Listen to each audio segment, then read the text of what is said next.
like for me, it was very, very hard. And I didn't have any of this support structure you guys have. I want to know when I lay my head down, I can think back and say, you know what? I've impacted people's lives for the better. And now nobody can find fault in me. I'm not charging you. I'm not taking anything from you, but I'm promising you, you are absolutely going to see on a different perspective next year. You're going to see it. You're going to understand it. You may not be able to execute like you see me doing, because that's unrealistic, right? But finding one good setup and knowing that that's enough and stopping until you grow in your own personal ability, that's the proper way of learning. That's a real mentorship right there. That's it. That's being taken under the wing by someone that knows how to do it. You don't have any animosity because you're not being asked to pay for something you can barely afford. And then you're worrying about, is it really worth the amount of money I paid? No, no amount of money could be paid to me to justify what I'm willing to do next year. You couldn't pay me. It's because I want to do it. I want to do it. I want to help you. I want to see you succeed. And I want to have a small part in that. Not because I want you to worship me. Once you get there, hey man, I appreciate it. Thank you so much. That's enough. You don't have to have a memorial to me on YouTube. Okay. You don't need to have a license tag. ICT got me here. That's worship. I don't want that. Just acknowledge, give me thanks, and that's it. That's all. That's all I ask for. Isn't that reasonable? That's reasonable, isn't it? I'm not going to ask you to do something beyond just working towards it, the effort. And I want to share that moment with you, a small moment of it. It's all yours. It's all your credit. But I just want to have that moment where I can look at you and say, I told you, if you just gave yourself the chance, look where you're at now. Look what you were able to accomplish. Look at where you're at right now and what you can do. That feeling of accomplishment, that you grinded through all the bullshit, all the horse shit, everybody doubting you, your friends, your spouse, and anybody online ever said anything about you. You know what it feels like. They said something to you. You got a chip on your shoulder. That shit falls off and smooths out real quick when you start making $30,000 a month. Real smooth. You ain't got no problems then. I want to see and hear your testimonies. I don't want to see it in the text. I want to see people's faces this time next year. I want to see them say, this totally transformed everything. And this is what I'm going to do with it.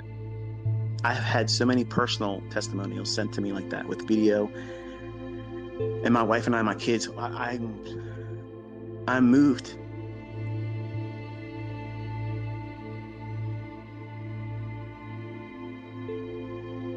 Because I know what it was like for me. It was very, very hard. And I didn't have any of this support structure you guys have. And this is my entire life. I pour everything into my students because I want them to succeed. I don't want them to have any of the hardships. But some of you fight me and you arm wrestle me and you want to do it your own way. And I know it's not the right way. And you don't know that it's not the right way.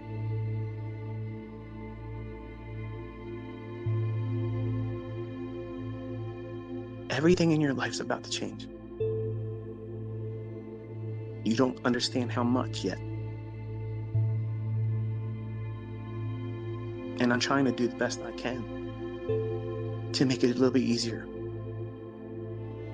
And for some of you, you're going to take this skill and do amazing shit with it. You're going to live a totally different lifestyle. And I don't want you to be selfish with it. When you see somebody in need, help them. Not when they ask you for it either. Now, I'm not talking about, I'm going to help them by teaching them. And that's not what I said. Help them. They need something. Provide it. Do it anonymously. You see somebody in the grocery store, they're pushing a cart around. You can read their face. You can see it. They're broke.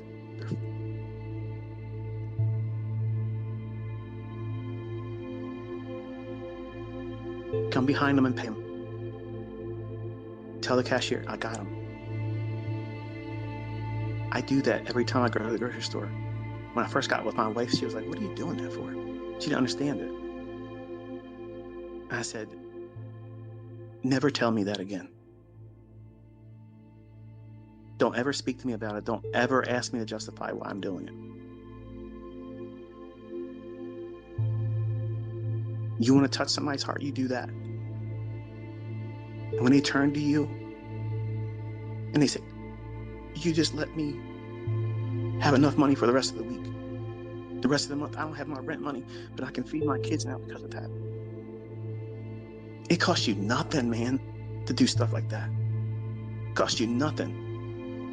And think about how many times you know you were standing right next to somebody that could have used a hand like that and you didn't do a thing because it felt uncomfortable. When you live your life like this and you want to do it for people, and I've had people say, no, I don't want you to do that. Some of them actually cussed me out. I didn't ask you for a handout. It's going to happen sometimes.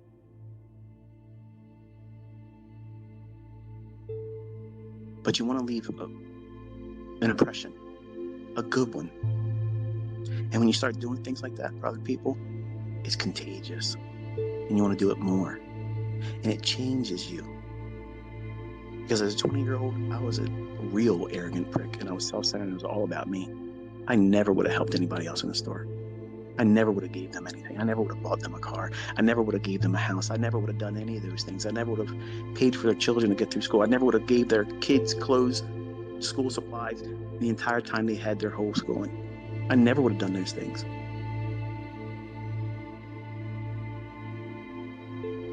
I was all about me. I had to make me feel good. And the more I did for me, the shittier I felt about everything I was doing. I felt like a vacuum. I couldn't fill it. Everything I tried to do that was all about me, looking good, driving this, living like this, spending that. The more I poured into it, the more empty I was. The more money I made, the less I felt I had any. I didn't have any substance, none. So you have to have a planned direction, what you're going to do when you have this money coming in. What are you planning to do with it? I see a lot of people, yeah, I'm going to do this. I'm going to do this. I'm going to do that. I'm going to be this and this. It all changes when it's all about them. Because when I was 20, I was the same way. And don't think that won't help you be a better person when you start doing, because it will. And then when you start trading larger, you start thinking to yourself, you know what? I'm not taking this trade to do something, for me financially, which drives people into dumb decisions, like it did with me when I was 20.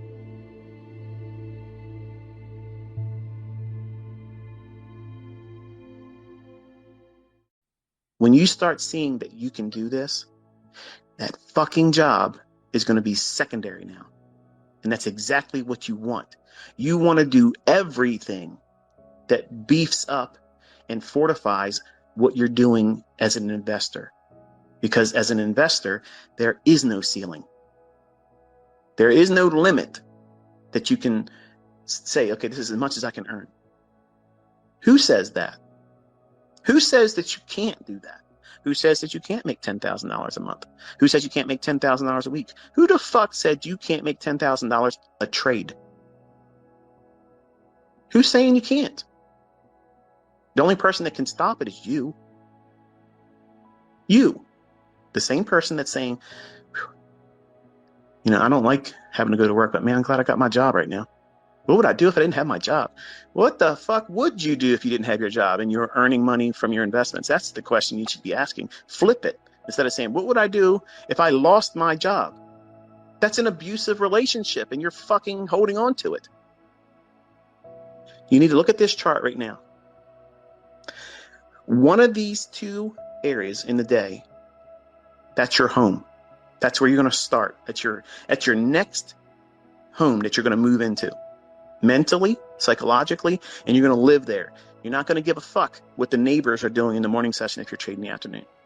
If you're trading the morning session, you don't give a fuck what your neighbors are doing in the afternoon session. You're picking one. You're going to become a specialist in this, in that specific time of the day. The problem is you want more right now. You're holding yourself to an expectation that you are not realistically going to meet. And then you're wondering why you're depressed and anxious. You're feeling rushed. You're weighing yourself against what you think you should know by now. And that's bullshit. It's only been 1 week. 1 week. And you think you're supposed to quit your job and be able to double your fucking account in a month. That's not practical, man or lady. It's not something that you should be aspiring to do right now. Can you do that and eventually over time? Sure you can. Absolutely. Let it be a goal that you work towards, but you have to place time and experience and invite the opportunity for that experience to come in and build before you take on those monumental projects and goals for yourself. But the first thing you're trying to learn how to do now is find the setups that repeat.